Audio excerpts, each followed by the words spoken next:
Olá, queridos irmãos, irmãs, amigos e amigas. Está sendo, e eu quero que você saiba disso, uma alegria compartilhar essas aulas do Vem e Segue-me com você e sua família. Hoje, nessa semana, ou melhor, nós estamos na semana do dia 25 ao dia 31 de janeiro de 2021. E nós estamos estudando Doutrina e Convênios, das sessões 6 até 9. E hoje nós vamos estudar a sessão 7. Nós já estudamos a sessão 6 no vídeo anterior. Espero que você tenha assistido. Hoje nós vamos estudar a sessão 7 de Doutrina e Convênios. Essa revelação ela foi dada em abril de 1829. Por que essa revelação foi dada pelo Senhor? Oliver Cowdery e Joseph Smith estavam traduzindo, fazendo a tradução do livro de Mórmon. E só uma coisinha, desculpe, esqueci. A gravura que vocês estão vendo aqui atrás é a casa de Emma e Joseph Smith em Harmony, Pensilvânia. E ali onde juntou-se a eles Oliver Cowdery foi traduzindo o livro de Mórmon, Então é essa casa de Joseph que eu esqueci de citar no começo, tá bom? Vamos continuar aqui. Por que essa revelação foi dada? Estava acontecendo uma diferença de opiniões entre Joseph e Oliver quanto ao que havia ocorrido com João Amado. Se ele ainda estava vivo, se estava na carne ou não. Em resposta disso veio esta revelação. Diz que esta revelação, fala ali no cabeçalho, A revelação é a versão traduzida do registro feito em pergaminho por João e escondido por ele mesmo. Não sabemos se Joseph teve acesso porque teve uma visão do pergaminho ou se através do Urim Tumim ele só traduziu direto. Mas o importante é que essa revelação veio através do Salvador para Joseph e isso que importa, E são apenas 8 versículos. Nós vamos ler rapidamente esses versículos e daí fazer alguns comentários. Vamos começar pelo versículo 1. O Senhor disse... Hoje eu estou meio difícil, hein? Tô travando, vamos de novo. E o Senhor disse-me, João, meu amado, o que desejas? Pois se pedires o que desejas, ser-te-á concedido. E eu disse-lhe, Senhor, dá-me poder sobre a morte, para que eu viva e traga almas a ti. E o Senhor disse-me, em verdade te digo, visto que o desejaste, permanecerás até que eu venha em minha glória, e profetizarás perante nações, tribos, línguas e povos. O desejo de João Amado era continuar fazendo a obra missionária, convidando as pessoas, esclarecendo as pessoas sobre o Evangelho e trazendo as pessoas a Cristo. Porque a salvação, nós sabemos disso, é só através de Jesus Cristo. E caso você esteja vendo e não seja um membro da igreja, nós amamos os profetas, seguimos suas orientações, somos gratos ao Salvador Jesus Cristo por ter profetas vivos hoje na terra. Mas nós adoramos a Jesus Cristo, somente a Jesus Cristo, tá bom? E a salvação é através de Jesus Cristo. E o desejo aqui de João era de levar almas a Cristo. Mas naquela época, nós vamos ver mais tarde, mas só uma diquinha assim, existia um certo um certo, não é questionamento, não me falha a palavra aqui, me falta a palavra, mas entre os apóstolos, E quando João fez esse pedido, Pedro teve uma reação. Vamos ver no versículo 4, fala assim, e por esse motivo o Senhor disse a Pedro, se eu quero que ele fique até que eu venha, que te importa a ti? Pois ele pediu-me que pudesse trazer almas a mim, mas tu me pediste para ir rapidamente ter comigo em meu reino. no 5. Digo-te, Pedro, que esse foi um bom desejo, mas o meu amado desejou fazer mais, ou seja, uma obra ainda maior entre os homens do que aquilo que fez antes. Versículo 6. Sim, ele se propôs a uma obra maior, portanto, torná-lo-ei como fogo flamejante e um anjo ministrador, e ele ministrará em favor daqueles que serão os herdeiros da salvação e habitam na terra. Fim da leitura. Uma coisa que eu gostaria de salientar, que me tocou bastante aqui, é no versículo 5. Uma obra ainda maior entre os homens. O desejo de Pedro e dos demais apóstolos era tão logo eles tivessem vivido o tempo necessário aqui na terra e tivessem seu passamento, a morte, eles desejavam estar com o Salvador. Mas olha só o desejo de João amado, ele desejou algo maior. O que seria uma coisa maior do que voltar logo para o convívio do Salvador assim que passarmos essa vida mortal? João desejou trazer almas a Cristo. E eu fico pensando assim, ó, eu e vocês, muito provavelmente, mais do que muito provavelmente, não vamos ser abençoados como João foi, de vivermos para sempre até a segunda vinda, né? Mas nós podemos fazer a mesma obra de João, que é convidar as pessoas para vir a Cristo. Isso não é fantástico?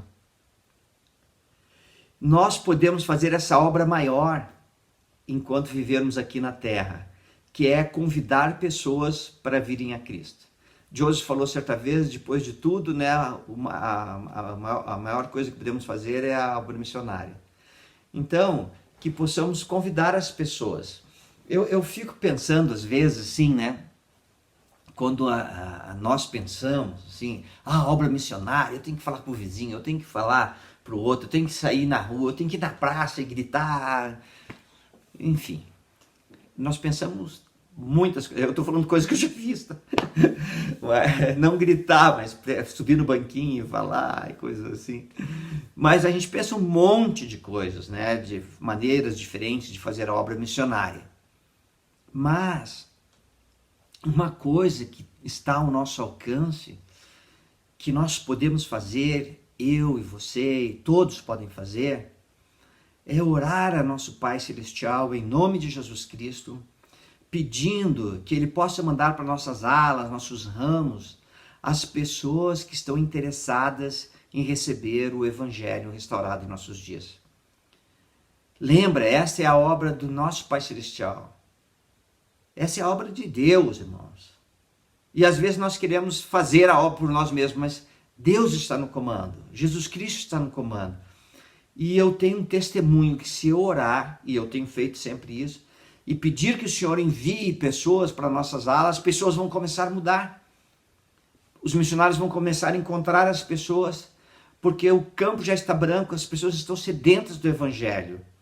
E eu gostaria de convidar você que pudesse orar para que os missionários possam encontrar essas pessoas maravilhosas. E além disso, nós também podemos pedir que o Senhor nos indique alguma pessoa. Mas eu tenho um testemunho e eu quero que você saiba disso, que quando nós oramos, o Senhor envia novas pessoas para que os missionários possam conhecer o Evangelho. Porque esta é a obra do Senhor. Mas uma coisa assim, lembra da pergunta inicial lá, da pontos de vista diferentes de Oliver Cowdery e Joseph Smith sobre esse assunto? Aqui na tradução do livro de Mormon, né, lá em 3º Nefe, no capítulo 28, começando ali pelo versículo 6, lembra que no ministério terreno do Salvador, ali na Palestina, né, ele tinha 12 apóstolos. Quando ele apareceu ao rebanho, né, as ovelhas perdidas da casa de Israel aqui nas Américas, ele chamou 12 discípulos. E antes dele ascender aos céus, e cada um dos discípulos iam pedindo coisas para ele. Mas 3 deles, como você lembra, 3, ficaram em silêncio. Vamos ver o que acontece aqui, no versículo 6. Disse-lhes ele: eis que conheço vossos pensamentos, e desejaste aquilo que João, meu amado, que me acompanhou em meu ministério antes que eu fosse levado pelos judeus, desejou de mim. Portanto, mais bem-aventurados sois, porque nunca provareis a morte, mas vivereis para ver todas as obras do Pai entre os filhos dos homens, até que todas as coisas sejam cumpridas de acordo com a vontade do Pai. E quando virei em minha glória com poderes do céu. E vós nunca padecereis as penas da morte, mas quando eu vier em minha glória, sereis transformados num abrir e fechar de olhos, da mortalidade para a imortalidade, da mortalidade para a imortalidade. E então sereis abençoados no reino de meu Pai. E também não padecereis dores enquanto permanecerdes na carne, nem tristezas, a não ser pelos pecados do mundo. E tudo isso farei em virtude do que me haveis pedido, porque desejaste conduzir a mim a alma dos homens, enquanto o mundo existir. E por esta razão, tereis alegria completa e sentar-vos-ei no reino de meu Pai. Sim, vossa alegria será completa, assim como completa foi a alegria que me deu o Pai. E sereis como eu sou, e eu sou como o Pai, e o Pai e eu somos um. Fim da leitura. Então, nosso Pai Celestial e Jesus Cristo são um. E aqueles discípulos fizeram o mesmo pedido de João. Então, o que aconteceu com João? João, ele foi transladado, ele passou por uma certa modificação física, não como a ressurreição, mas ele poderia continuar e continuou em vida, e ele então pôde continuar trazendo os almas a Cristo. Joseph Smith, numa revelação, certa vez, ele falou que João, o amado, ele estava entre as tribos perdidas de Israel, preparando-os para a segunda vinda. Não devemos especular sobre o que está acontecendo com João agora, o que está acontecendo com os 3 discípulos. Isso não é importante para nós. Isso não é importante para a nossa exaltação e salvação. Mas o que é importante aqui, que eu vejo, né, que afeta diretamente eu, irmão André, e você que está me ouvindo? Nós, eu e vocês, podemos estar envolvidos em levar almas a Cristo. Eu lembro de algumas pessoas que eu pude ser um instrumento para ajudar a conhecer o Evangelho. Algumas bem queridas. Não vou citar nomes aqui, mas eu depois pude acompanhar o progresso delas, vendo sendo seladas nos templos, sendo firmes no Evangelho até hoje. Nossa, como isso traz gratidão, né? Eu não sei se vocês perceberam, por 2 vezes já falei do irmão Saraiva que me convidou, né, para conhecer o Evangelho. Eu lembro que há uns 3 anos atrás, ele e a esposa estiveram aqui em Salt Lake, e eu tive a oportunidade de visitá-lo, e o Saraiva já está mais velhinho, né? Como é que é? Eu tinha 18, 19 anos na época, e agora estou com 62, o Saraiva já era mais velho, ele já está mais de 80, né? O tempo passa mesmo. Mas eu tive a oportunidade de me encontrar com o Saraiva, enquanto minha esposa e as esposas conversavam, né? Eu pude olhar para o Saraiva conversando com ele e falei assim: olha, presidente, muito, muito obrigado por ter me convidado para conhecer o Evangelho. E o Saraiva olhou e disse: olha, eu que tenho que agradecer. E aquilo me tocou tão profundamente, sabe? Eu fico pensando assim, a alegria. Eu tô cheio de gratidão de ele ter me convidado, mas ele está dizendo que a gratidão era dele. Você consegue entender o que nós estamos falando aqui? Que quando você convida alguém para conhecer o Evangelho, essa pessoa vai ser grata para sempre para você, por toda a eternidade. Consegue entender isso? E a pessoa que fez o convite, ela também vai ser muito grata porque conseguiu convidar alguém para conhecer o Salvador Jesus Cristo. E, nossa, isso é fantástico. E eu convido você a orar a nosso Pai Celestial, em nome de Jesus Cristo, pedindo que Ele possa enviar as pessoas que estão preparadas para que possam se encontrar com os missionários e receberem o Evangelho. Pode até orar para que o Senhor possa indicar alguém que você possa convidar para estar junto com, ter contato com os missionários, receber as palestras, enfim, conhecer mais sobre o Evangelho restaurado, que muda a vida, né?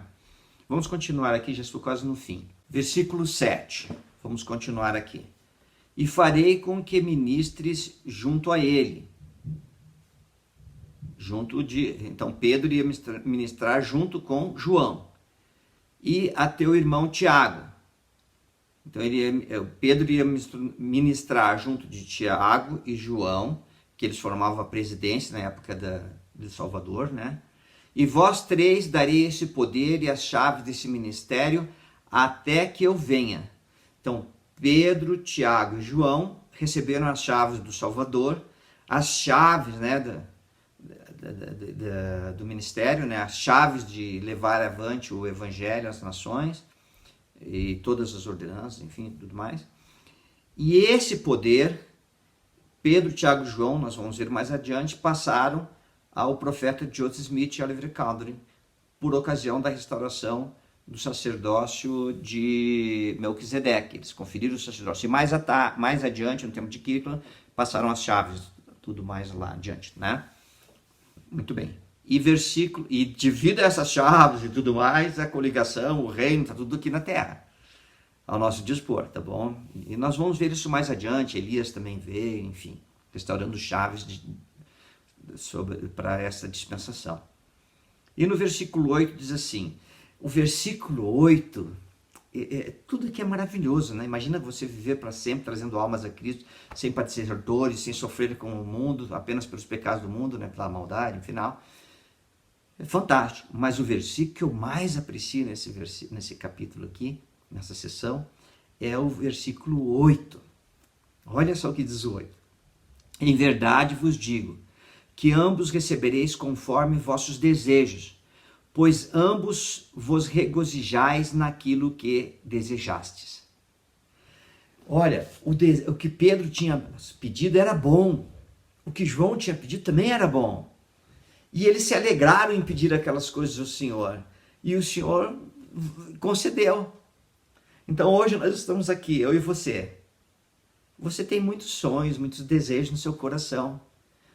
Desejos retos, desejos dignos, desejos que te aproximam de Deus. Está tudo bem, são bons desejos. Outra pessoa que também vive em retidão, que também tem seus sonhos, seus desejos, que também deseja estar mais próximo de Deus, pensa coisas diferentes de você. Está bem. Eu posso ter desejo diferente de você em retidão, em virtude, querendo me aproximar do Salvador. Está bem. Não é maravilhoso isso?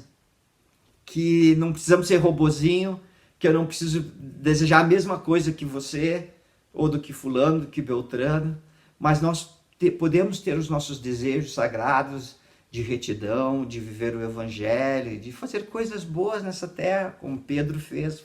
Pedro é extraordinário, João é extraordinário, Tiago é extraordinário, e você também é um filho, uma filha de Deus muito especial, extraordinário. Tão extraordinário que o Salvador deu a vida preciosa dele para que você tivesse vida eterna e todos os filhos de nosso Pai Celestial.